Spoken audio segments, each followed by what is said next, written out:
You can support the Dungeon Masters Dojo in some very simple ways. Be patronizing, like Lou, and become a patron on Patreon and unlock exclusive patron content. Or if you're like Scott and long-term commitment is an issue, you can buy a Sasaki, shop our merch page for DMD swag, or use our Drive-Thru RPG affiliate link next time you shop Drive-Thru RPG. Or visit us on the web at thedungeonmastersdojo.com. There, you'll find links to all the above. Don't forget to email us and say hello. Thanks for listening. Hey, fellas. What ridiculous outfit are you wearing now? It's a wetsuit. I'm like Jacques Cousteau. I didn't know you were into BDSM. That's some weird shit. BDSM? Is that an anime thing? I'll explain later. Get your scuba gear ready, because it's 5 things to consider when running an underwater campaign. This week on the Dungeon Masters Dojo.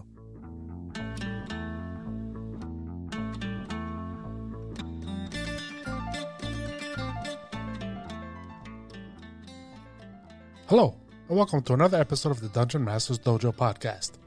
This is a show for game masters and players alike. We hope to bring you tips and tricks to elevate your game and develop the art of dungeon mastery. I'm your host, Louis Aponte, and these are your dungeon masters, Scott Labby and Bill Robotile. Let's enter the dojo and see what they have in store for us today. The closet is running out of room with all the weird suits you've been wearing here. Wetsuits now? Yeah, like Jacques Cousteau. The Calypso is pulling into port in the Mediterranean. It's 90 degrees outside and there's no water. Oh, there's plenty of fluid inside this wetsuit now.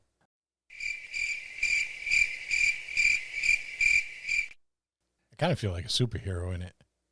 You know, I thought the speeders were bad. You might want to get a size bigger, buddy. Yeah, this is like pinching. I can't sit down. I can't even reach the zipper in the back.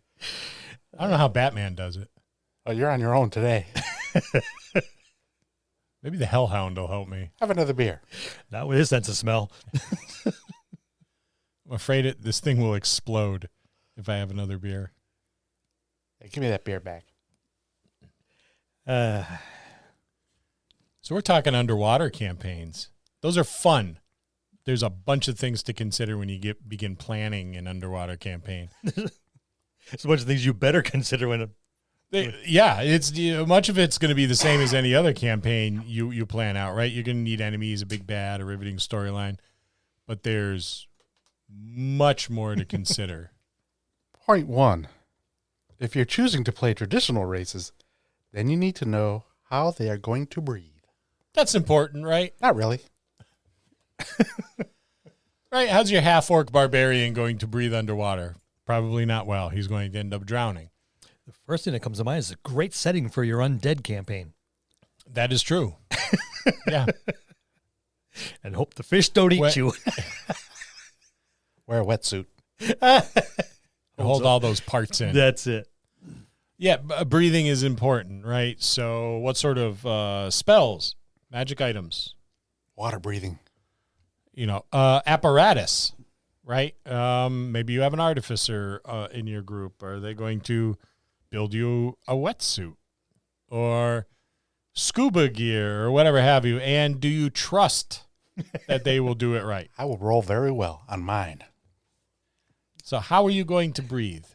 That only if you're playing like traditional races, right? If you're doing some of these aquatic races, you don't have to worry about that, right? The problem's solved. Right. This is where you live.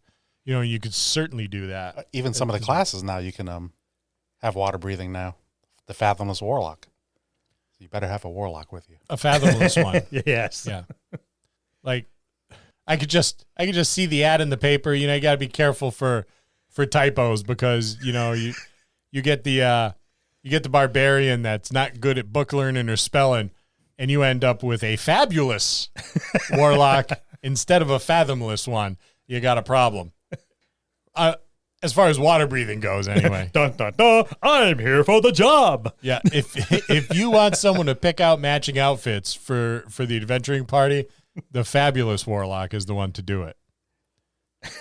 Check your ads on Craigslist before you post them. I'll get pictures of a barbarian with long flowing hair that's always traipsing off to the left even when there's no breeze. Yeah.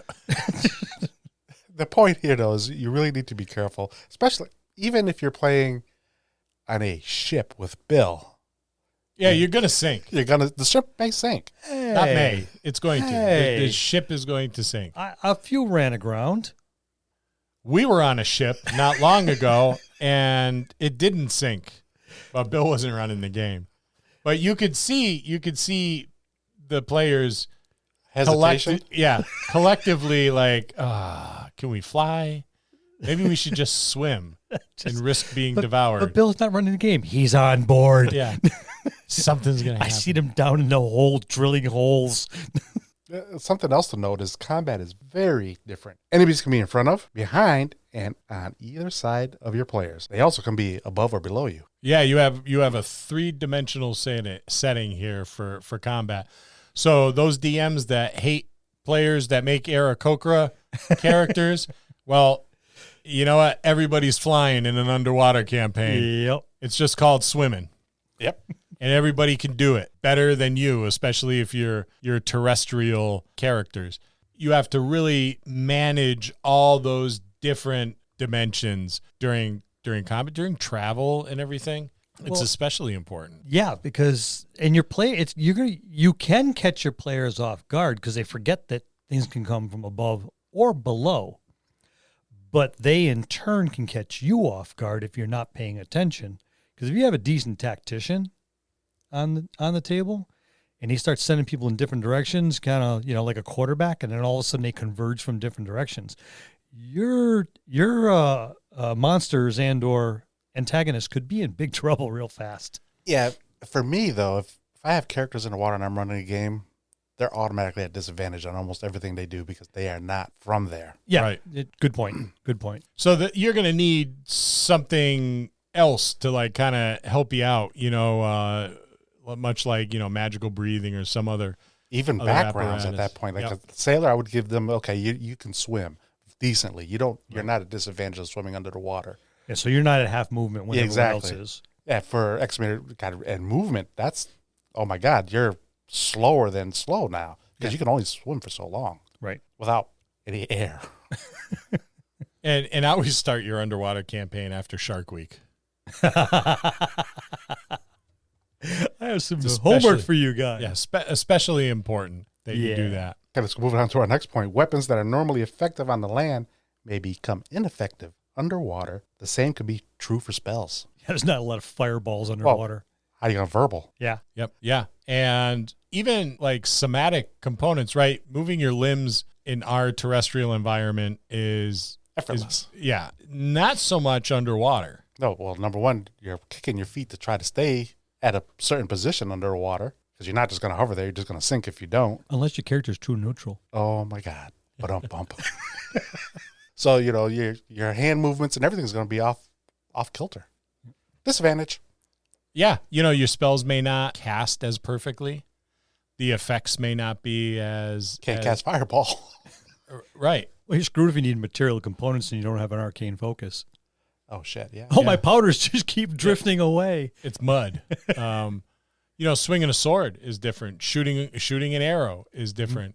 Everything is different. Let's take a moment to talk about our sponsor. Are you a veteran DM with more campaign ideas than prep time? Yeah, of course you are. Aren't we all? Does your party have a habit of going to the person or place that you would least expect? If they're like my group, they sure do. What if I were to tell you that I could put a team of professional writers alongside you at your desk to cut down on your campaign prep? What if I were to tell you that you could bring them along with you at your game sessions for when those pesky players go off the rails? Sounds pretty good, huh? With Describe, we could do just that. These narratives vividly describe monsters, places, spells, people, you name it. It's there. And there are more than 6,000 of these easy to search up, copy and pastable, beautifully written narratives right at your fingertips.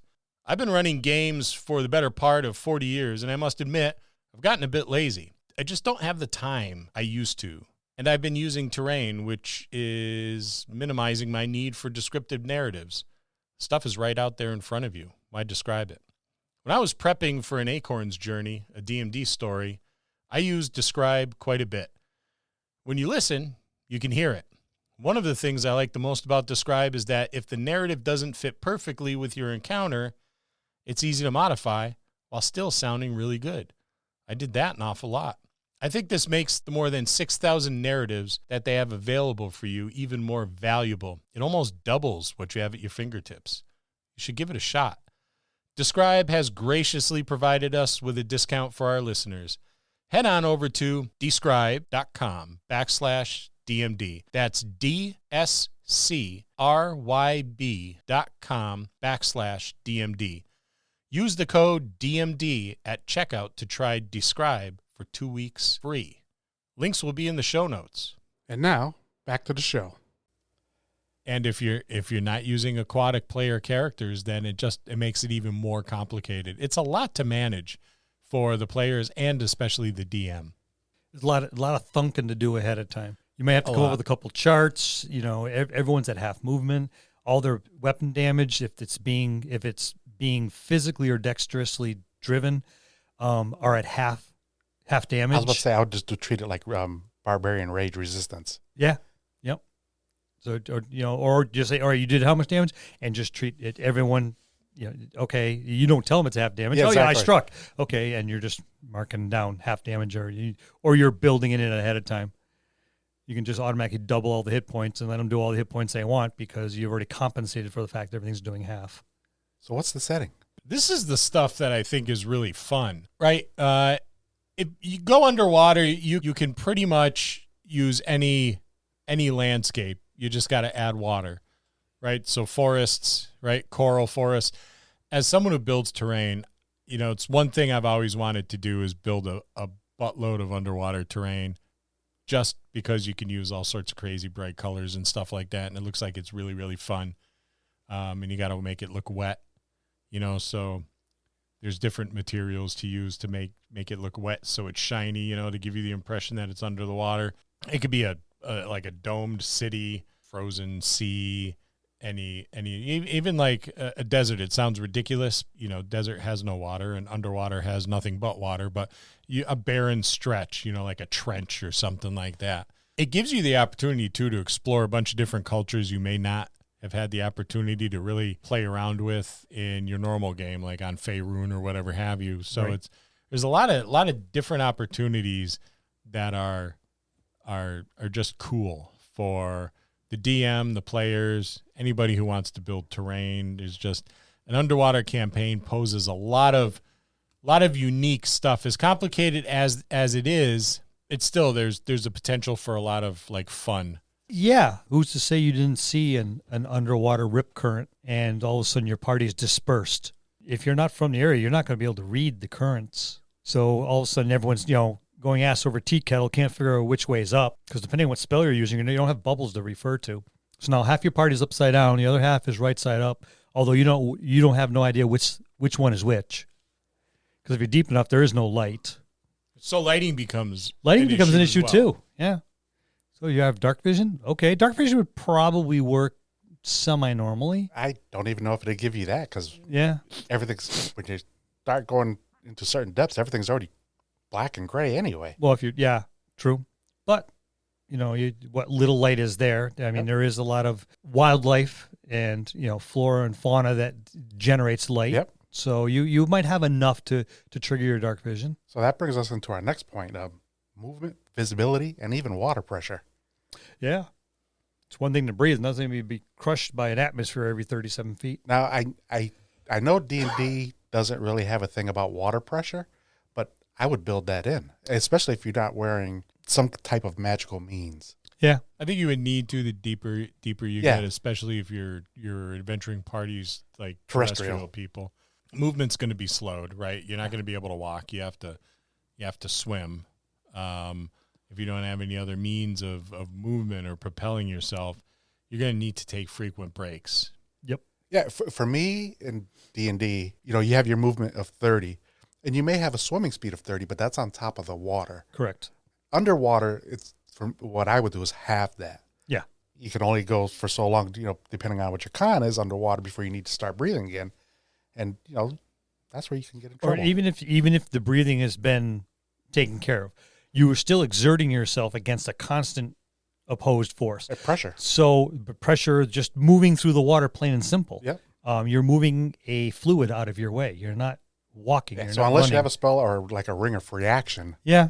That's- Is there something like that? Yeah, Then I that's would say, different. okay, you have this many turns equal to your constitution before you must take a rest. Because you physically exhausted yourself. And exhaustion levels go up very, very rapidly in this. At least I would, yeah. I can tell you from when I scuba dived, we're under the water. Coming back up, whatever minutes later, I'm physically tired. Yeah. It takes a lot out of you. Yep. It's not easy. Yes, I know it's a fantasy game and everything, but I still would add a little bit of realism to that part for terrestrial folk who are never in the water. Even if it's just initialized until you get to your quote unquote starting point. Yep. And then you're gifted a magic ability or something or an item that gives you, in essence, like a ring of free action or something like that. So you're no longer encumbered by it. But the realism of, in the beginning of, this is going to take us forever until the giant sea turtle shows up or the dolphins to drag you to where you're going because you're taking so damn long. And then you're gifted an ability to help a little. Yep. Maybe with the breathing and not the movement, maybe the movement, not the breathing, one or the other. You got to have some kind of detriment there to In the beginning, yes. Even through the whole thing. I would either make breathing easier or I'd make movement easier and maybe even give them a choice. You can take this item, which will help you move, or you can take this item, which will help you breathe. Give them a great big apparatus of quailish. I was just going to say that too. And do like, a running silent, running deep type thing, or a sea Captain quest Nemo. or whatever. I was thinking about that too. Yeah, Captain Nemo-ish. That definitely looked like it was cobbled together by tinkers. Yep. But that would be fun. You get a bunch of gnomes that build this submarine. What could go wrong? Nothing. Nothing. There's gnomish built. I play gnomes all the time just for that. And there's a lot of fun you can have with something like that, with particularly an underwater campaign where it's just like, gnomish Star Trek underwater.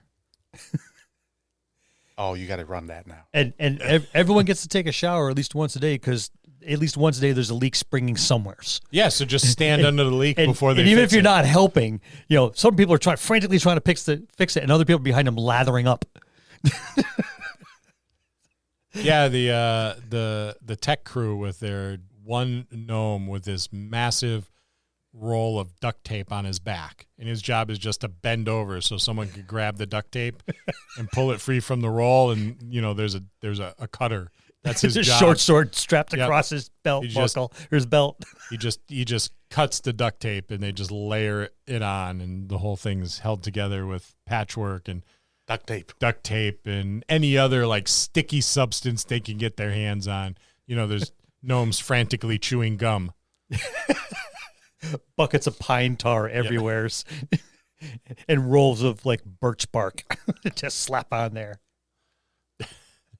That sounds fun. Run it. So yeah, we touched on movement, we touched on water pressure, a little bit about visibility. No matter how you look at it, it's going to be fun. It's going to be fun. I could see more beer and pretzel out of this. Oh, definitely. Yeah, definitely. I'd go try to go the serious route. May be a little difficult. Unless you're using aquatic characters. Yeah. Yeah. In which case, that might be a little bit different. Yeah, the only thing you still have to contend with are the 4 dimensions. Yep. Yeah. Which is for on a DM, that's still very hard, and even for the players to think outside the box. Yep. I think terrain and minis is really important to running a game like this efficiently. Yeah. Because I see Theater of the Mind, is wonderful. It is, and that's how we used to play back in the day. But it's a lot for Theater of the Mind. Okay, here you go, Scott.